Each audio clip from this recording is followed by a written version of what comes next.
Welcome to Module 1 of the Creating Competency in Trauma Treatment. This module is titled Introduction to Psychological Trauma.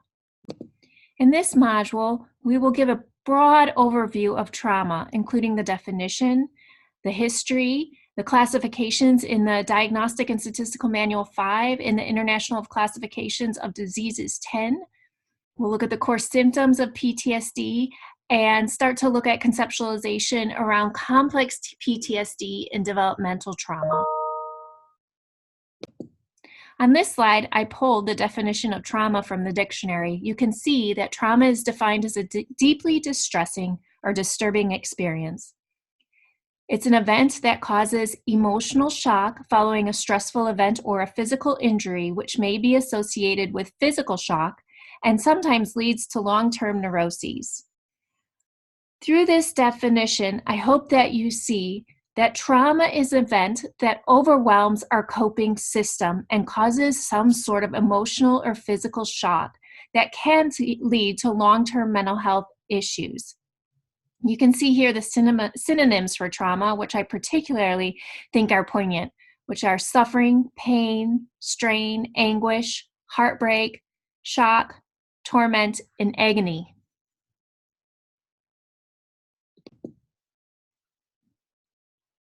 Trauma has been around since the beginning of time, but we've only started to name the symptomology associated with someone who's been overwhelmed by a traumatic event in the last 100 years or so. Trauma was initially classified in soldiers returning from war and was known as soldier's fatigue and shell shock. Interestingly enough, trauma was also noted as railway spine, and this was due to the fact that men who worked on the railroads would often witness horrific railroad accidents, and therefore they presented with trauma symptoms. This led to the term railway spine. Women who experienced trauma were known as being hysterical, and the definition for their type of symptomology was classified as hysteria. These women were noticed in and noted in the work of Freud, and often their symptoms were due to some sort of sexual trauma. It wasn't until 1980 that post-traumatic stress disorder as a definition was added to the DSM-3. And this is very significant because this post-traumatic stress, this definition, classified trauma is something that resulted from experiences outside the individual, whereas before that, symptoms were associated with something to do with a person's inherent weakness.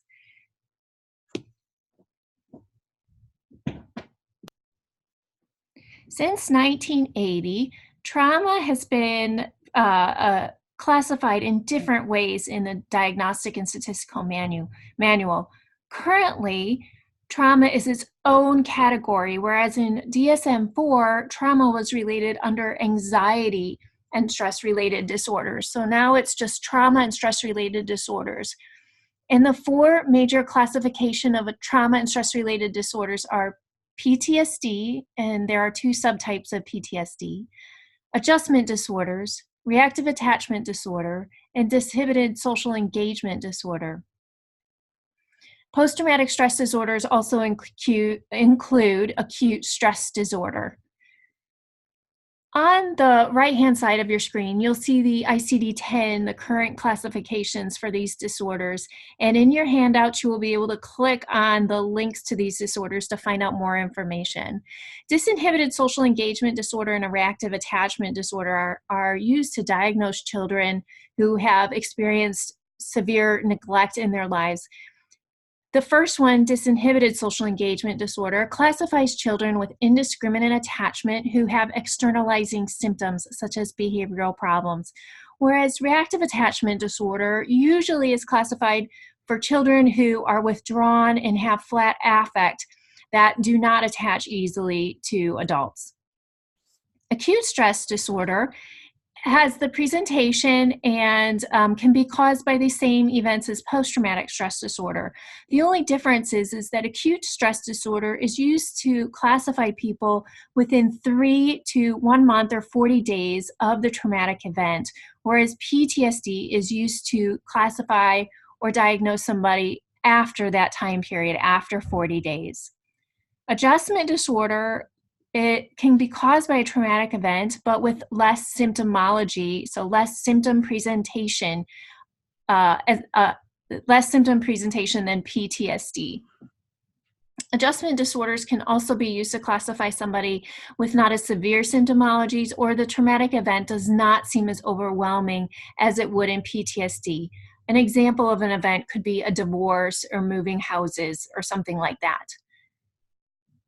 You'll notice on this list that complex post-traumatic stress disorder is not a current diagnosis. It is anticipated that it will be adopted in 2022 with the new ICD, the ICD-11.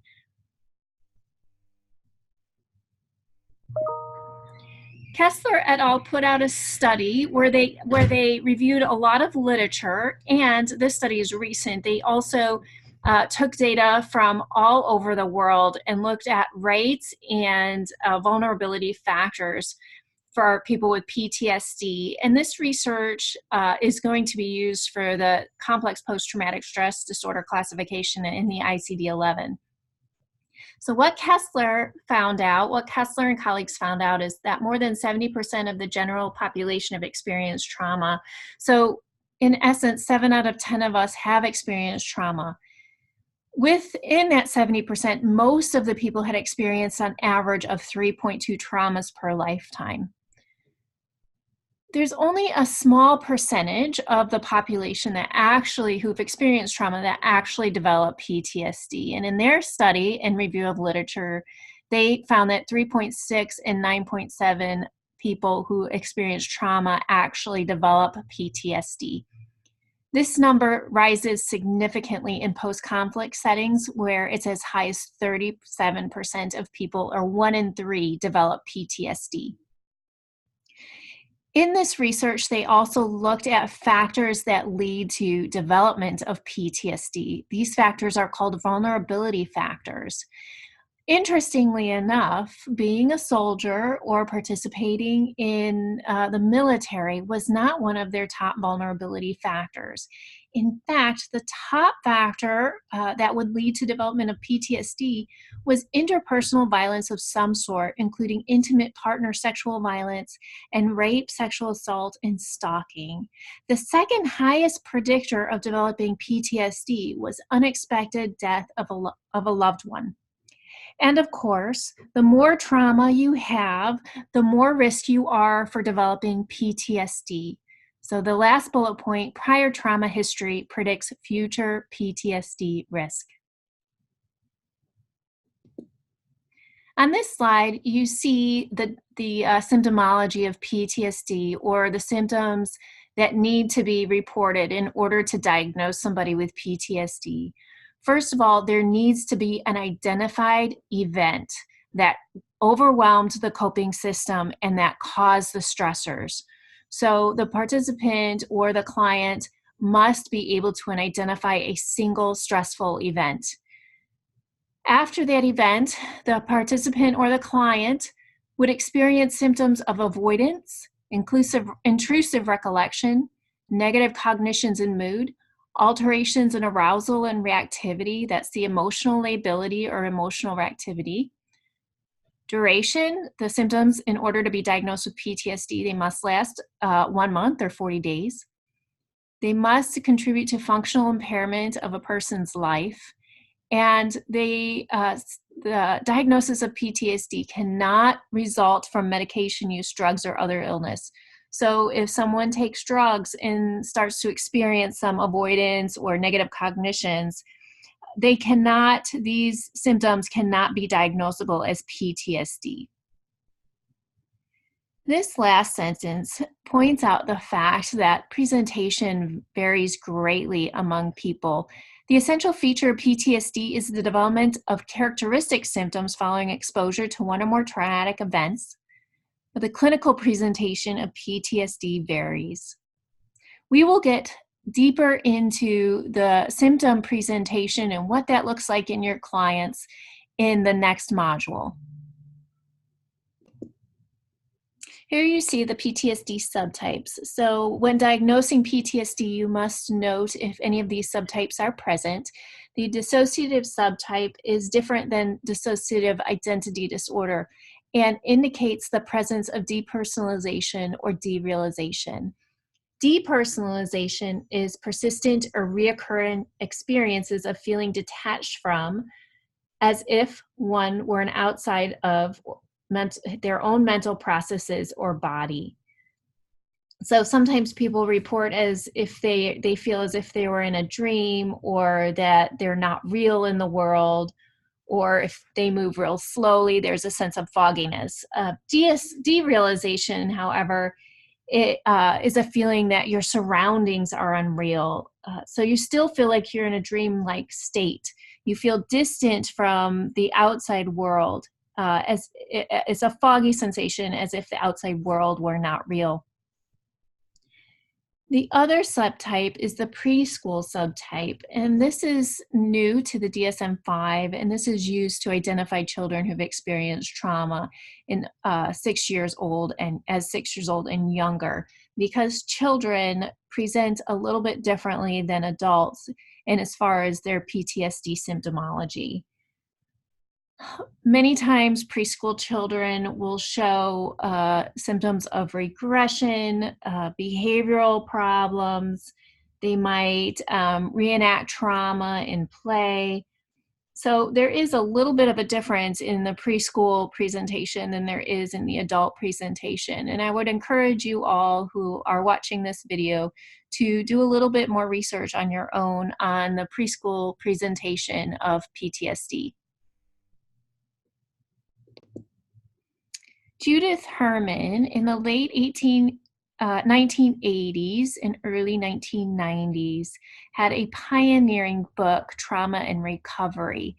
And in this book, she described the phenomenon that symptoms that people experience when they've had multiple prolonged traumatic events, such as pervasive child abuse, pervasive sexual assault, prisoner of war and exposed to trauma over a long period of time, severe neglect.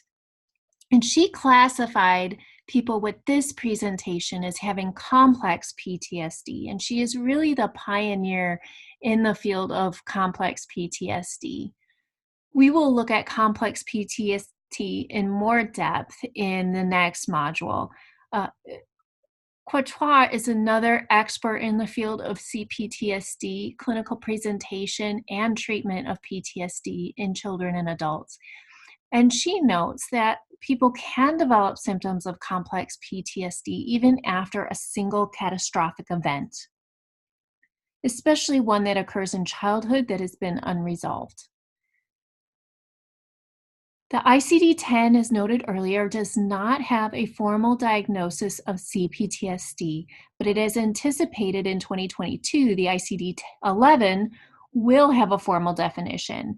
And the current literature on this definition in ICD-11 development and conceptualization states that in order for somebody to have CPTSD, they must show PTSD symptoms and have a significant disturbance in self-organization that includes emotional dysregulation, negative self-concept, and interpersonal difficulties. I imagine this definition will be broadened and more specific once the ICD-11 comes out.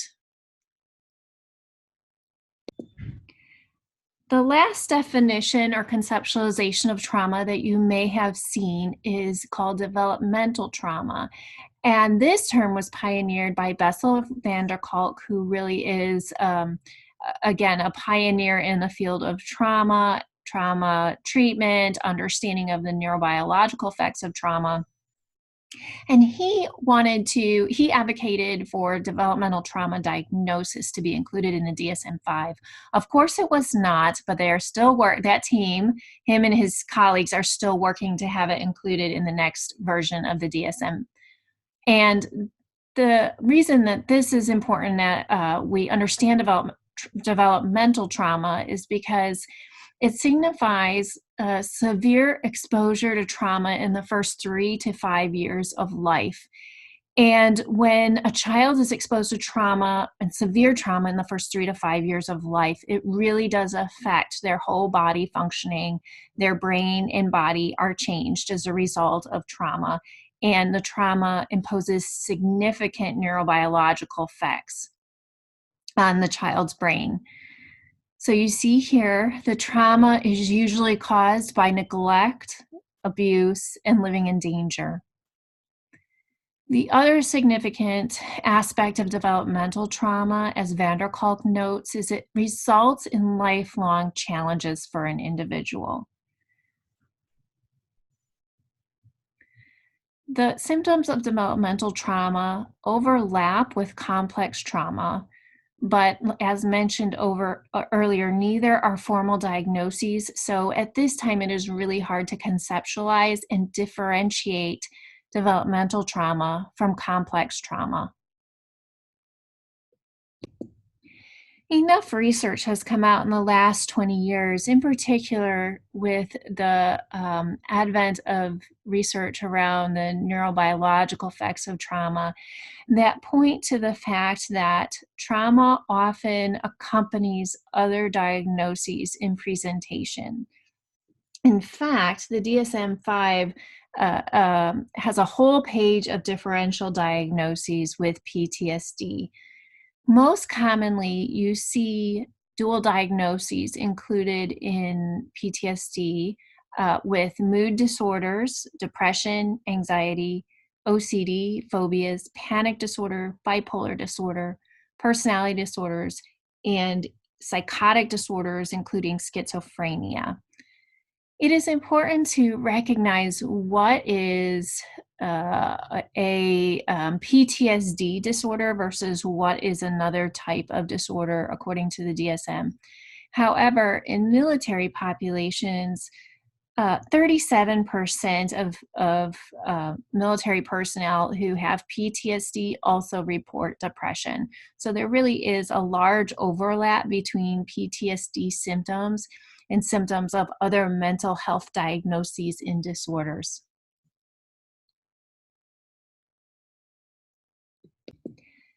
This slide concludes Module 1 of the Creating Competency in Trauma Treatment. In this module, you learned how to identify trauma, you learned a brief history of trauma, you've learned differential diagnoses, and you've also began to understand the overlap of PTSD, complex PTSD, and developmental trauma.